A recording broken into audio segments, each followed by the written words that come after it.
So much, man. Everybody died back then, dude. You didn't expect I that. hear you when you tell me to wake up in time. Well, you killed you killed everybody, and they killed everybody. It was just, you didn't expect it. You know, the history of winning wars really all goes back to one thing. Big Cooper would appreciate this. Naval power. Hey, Coop.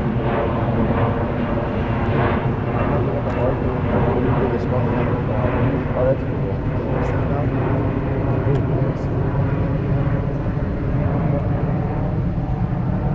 It might be after somebody, but it says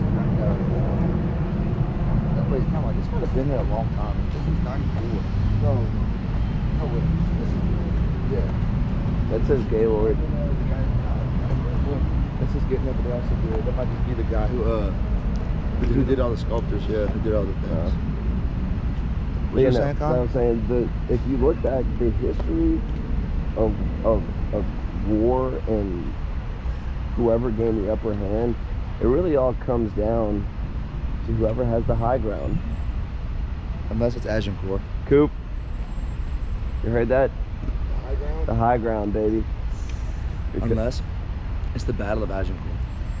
You ever heard about that one? I have. Yeah, did you watch the new movie on Netflix called The King? No, it's not. Do yourself a favor and watch it. It is incredible. Okay. It's a movie, and it's a very, very war. It's gory. Where are we going?